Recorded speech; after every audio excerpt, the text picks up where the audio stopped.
Hello and welcome to my video on harnessing your pair of miniature horses, and part 2 will be putting them to the carriage. So here we are. This is Walter, and this is Walter's collar, and this is Walter's name tag on his collar. I try to tag everything when I'm doing pairs. The collars will all have a carabiner with the horse's name on a little piece of leather or piece of webbing. I take it off, clip it to their halter, and then it's sitting right here waiting for when we unharness. So first thing is we'll do the collar. Now I will do a quick check on my collars before I put them on. I'll check to make sure that there's no tears, rips, no hard spots, no soft spots. Nice and smooth. And I slide it on, thinnest part of the neck, and I will also buckle it at the thinnest part of the neck. Just makes it much easier to do, my experience. And we slide it into place, pushing his mane over to one side. I want to make sure that my collar fits along the shoulder. I have a nice collar fitting video that I can put the link in the bottom too, comments. So we're going to double check that it's fitting him since he's gained just a little weight. I want to be able to push back on the collar and slide my hand in at his throat. It's perfect. Good job. Now, next up is the saddle, the breeching. On. I always put my breeching up here to begin with, across the hips. It just makes all of this easier to do if it's not being pulled on. So he has a blue carabiner on his harness. Equipment, blue by you. He's the near horse. Makes sense to me. The offside horse, or the horse on the right, will have red carabiners on his tack. So let's do up the girth. First hole right now. It's kind of loose, but not too bad. Not too much rotation, so we'll just leave it like it is. I'll double check, make sure the other side is on the first hole. It's on the second hole. There's no way that I can put this on the second hole without making it too tight. So leave it at the first hole. If I drop the other side to the first hole, it'll make it too loose. So the breeching, we'll slide it back here. I like my breeching to fit just behind the hips here, which his does very nicely. And then you get the height on your breeching. Take and even it out here. And the whole trick is get a piece of string, and you start up at the dock where the hair just kind of all comes together right here. It's a little curve, and you measure from there to the top of the hock. Pinch off your string, fold it over. Now take this and put it in that little corner, and your breeching should sit just about where it's sitting. And it's about 1/4 inch above the halfway point, which is okay. Now, if you have a horse that has a high tail set or a low tail set, this method will be off a little bit for obvious reasons, because the dock is either way high or way low. I have one of those. Makes it really interesting doing it the measurement way. So I had a friend of mine tell me, find the pin bone, which is pretty simple. It's the bone that sticks out right here. And find that, lay your hand there, and the top of your breeching should be just about where the hand is. Just like that. Some horses, the smaller the horse, obviously, the less that hand is going to be. If it's a bigger mini, the bigger the hand. but within just a few inches right there. Perfect place. And I found that that's a lot easier than getting a string out. So now we're ready to put our grouper on.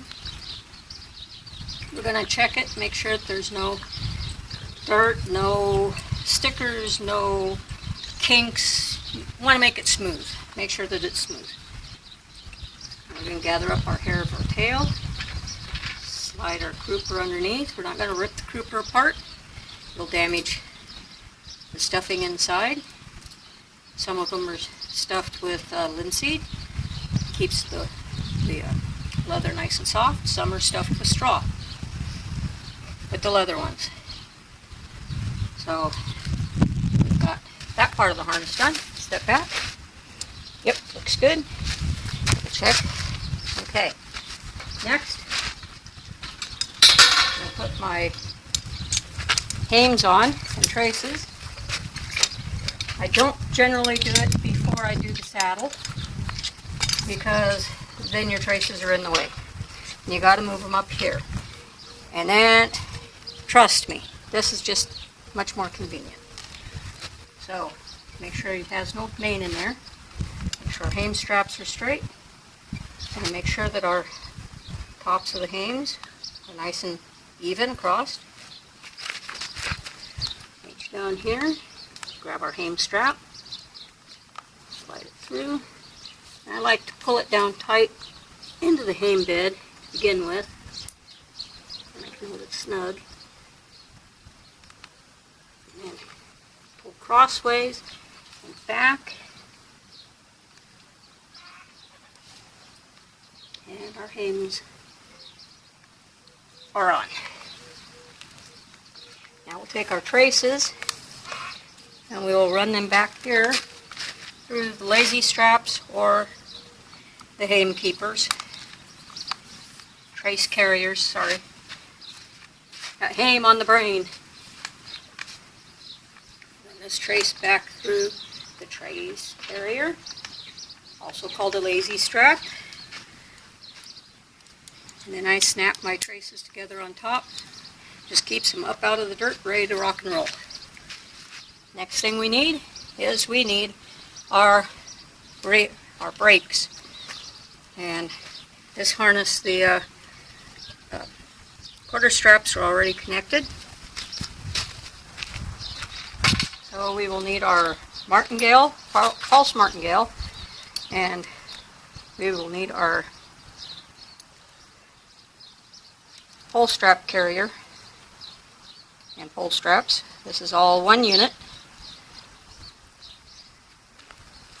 This small strap will get buckled onto our collar. Got it the right way here. This is our pole strap, and this is our false martingale strap. The quarter straps will snap into that ring. This goes onto the collar. This goes to the pole head. So, put this on. We're going to take our carrier strap, slide it in behind.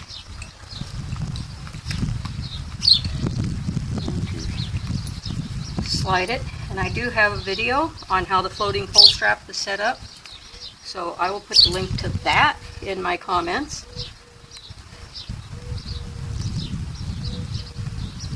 So you can easily find that if you'd like to do it for yourself. I personally like the floating pole straps because it allows my little miniature horses to use the breeching instead of their necks. So I'm going to snap the snaps facing upwards. Right here. Snap facing upwards.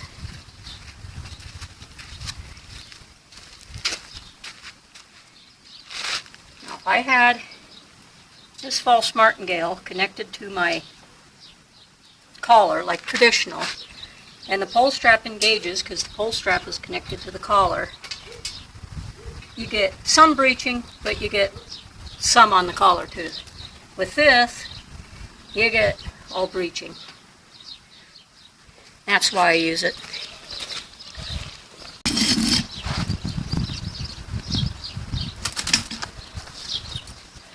Now we're ready for the bridle.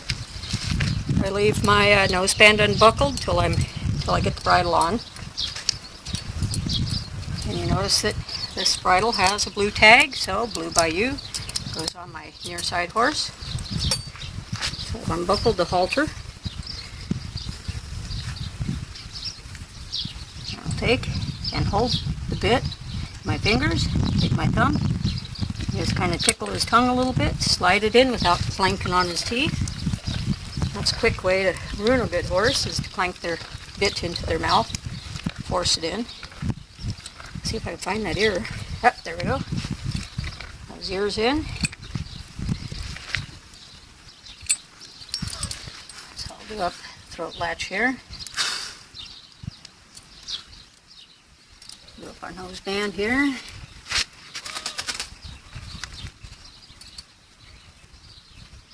I know a lot of people that just leave the noseband fastened, but for my horses, it's just so much more polite to leave it off until we're done.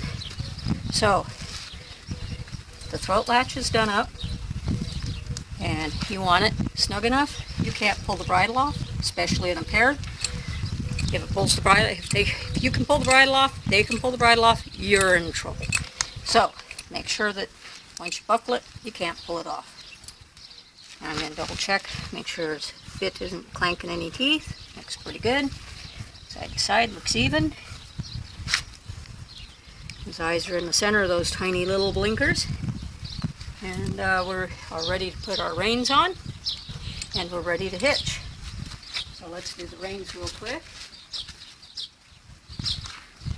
Once again, I couldn't find a blue collar, so I have little dog collars, red to the right rein. In this case, it's black to the Bayou, but black, blue, you know, all the same thing. So, reins here.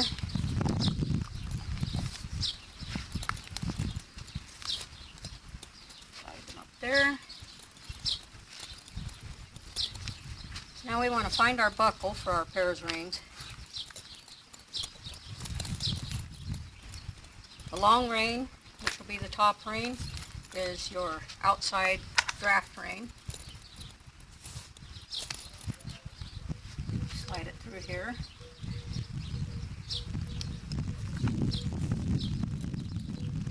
Make sure that it's straight. And I prefer to do my reins through the ferret on the collar, on the outside, but not on the inside. Just personal preference. I have found that my horses do much better that way, so that's the way I do it. This billet was punched with 2 holes. This is your emergency hole. This is your using hole. It's not an adjustment hole. All adjustments are made on the rein up here. So I'm going to take the other rein, feed it to the turret, buckle it in place.